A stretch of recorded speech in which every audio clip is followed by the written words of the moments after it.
Welcome to our channel. Today we are discussing about the topic कृत्रिम रेशे व संश्लेषित रेशे. These are synthetic fiber and man-made fiber. So first point, कृत्रिम या संश्लेषित रेशे मानव निर्मित होते हैं. कृत्रिम या संश्लेषित रेशे मानव निर्मित होते हैं, मैन मेड होते हैं.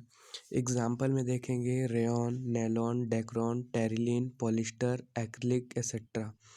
मतलब इसके जो एग्जाम्पल मतलब मानव निर्मित और कृत्रिम रेशे के संश्लेषित रेशे के एग्जाम्पल हैं rayon, nylon, dacron, terylene, polyester, acrylic आदि. जरी वस्त्रों में तांबे के तार पर सोने या चांदी की परत चढ़ाई जाती है. जो जरी वस्त्र होते हैं उसमें हम तांबे के तार पर सोने या चांदी की परत चढ़ाई जाती है, मतलब सोने और चांदी का परत चढ़ाया जाता है. छोटी छोटी इकाइयां मिलकर एक बड़ी इकाई बनाए. बहुलक या जिसे बहुलक या प्रकृति में पाए जाते हैं, जैसे कपास, रबड़, रेशम. लकड़ी, प्लास्टिक, पाइप, बोतलें, बाल्टियाँ आदि ये सब मानव निर्मित हैं. फिर से देखेंगे छोटी छोटी इकाइयां मिलकर एक बहुलक बनाती है. मतलब छोटी छोटी इकाई मिलकर बहुलक बनाएगी, जिससे ये प्राकृतिक से भी प्राप्त किए जाते हैं, प्राकृतिक में भी पाए जाते हैं, जैसे कपास, रबड़, रेशम, लकड़ी, प्लास्टिक, पाइप, बोतलें, बाल्टियाँ एक्सेट्रा मैन मेड. मतलब ये सब एग्जाम्पल हैं. कपास को सेल्यूलोज कहते हैं. कपास को क्या कहते हैं? सेल्यूलोज. वेरी इंपॉर्टेंट पॉइंट है, याद रखना इसको. रेयॉन में कपास मिलाकर चादरें और ऊन मिलाकर गलीचे बनाए जाते हैं. रेयॉन में कपास मिलाकर चादरें और ऊन मिलाकर गलीचे बनाए जाते हैं. नैलॉन प्रथम पूर्ण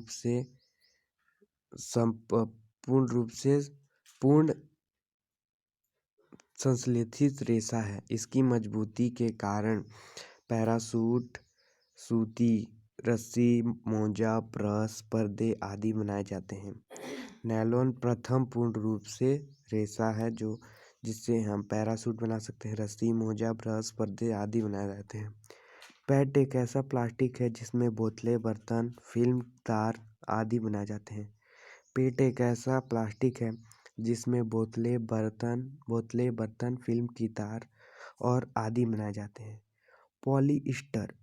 पॉलीस्टर मतलब पॉली धन स्टर. पॉलीस्टर का बहुलक है, ईस्टर का बहुलक है. इससे बने कपड़े टेलीकोट, पॉलीकोट, पॉलीवूल, टेरिकोट आदि बनते हैं. पॉलिस्टर से क्या क्या बनते हैं याद रखिएगा. टेलीकोट, पॉलीकोट, पॉलीवूल, टेरिकोट, ये 4 चीज़ें बनते हैं, इंपॉर्टेंट है. पॉलिस्टर. पॉलिस्टर प्लस कपास का मिश्रण, मैंने बताया था आगे. पॉलीवूल. पॉलीवूल पॉलीअल्टर धन ऊन का मिश्रण, मतलब पॉलीवूल. दोस्तों अब थर्मोप्लास्टिक पे चलते हैं. थर्मोप्लास्टिक, पॉलीथीन, पीवीसी, इनका उपयोग कंघी, खिलौना, बर्तन आदि बनाने में किया जाता है. पीवीसी जो होता है मतलब पॉलीथीन, इनका उपयोग हम कंघी, खिलौना, बर्तन आदि में बनाने में उपयोग करते हैं. थर्मोसेटिंग प्लास्टिक, बैकलाइट, मेलामाइन इसमें होते हैं. बैकलाइट ऊष्मा और विद्युत का कुचालक है. Very important point. बैकलाइट ऊष्मा और विद्युत का कुचालक है, इसलिए इससे बिजली के स्विच, बर्तनों के हत्थे, फर्श की टाइलें, रसोई के बर्तन, अग्नि प्रतिरोधक कपड़े बनाए जाते हैं आदि. ये दोस्तों आप समझ सकते हैं. मेलामाइन एक ऐसा चीज़ है, जैसे आग लग गई है कहीं तो उसके कर्मचारियों को अगर मेलामाइन मतलब उसका मेलामाइन का कपड़ा बना रहता है, इसीलिए उनके विद्युत का, क्योंकि ऊष्मा और विद्युत का कुचालक है. तो दोस्तों इसे समझ सकते हैं. टेफ्लॉन. टेफ्लॉन एक ऐसा विशिष्ट प्रकार का प्लास्टिक है जिस पर तेल और जल नहीं चिपकता. ये भी इम्पोर्टेंट है. टेफ्लॉन ही एक ऐसा प्लास्टिक है जिस पर तेल और जल नहीं चिपकता. नीले कूड़ेदान में अपघटित न होने वाले पदार्थ डाले जाते हैं, प्लास्टिक, धातुएं, कांच आदि. आप इसे ध्यान देंगे, ये बहुत जगह लगे होते हैं। नीले में हमें क्या डालना है और सूखे वाले में हरे में क्या डालना है। तो दोस्तों नीले कूड़ेदान में अपघटित ना होने वाले जैसे नॉन बायोडिग्रेडेबल वाले पदार्थ डाले जाते हैं, जैसे प्लास्टिक, धातुएं, कांच आदि। प्लास्टिक तो पता ही है सबको, ये तो कभी भी इसके हजारों वर्ष लग जाते हैं वो चीज़ होने में, अपघटित होने में। धातुएं तो वैसे भी हो, धातु हैं, धातु कठोरतम होते हैं, कांच भी। ये सब चीज़ें हैं जो अपघटित नहीं होते, इसलिए इसके लिए अलग प्रयोग किया जाता है नीले कूड़ेदान का। और हरे के लिए, हरे कूड़ेदान में अपघटित होने वाले पदार्थ डाले जाते हैं, जैसे रसोई घर तथा पादप अथवा जंतुओं के अपशिष्ट जल डाले जाते हैं।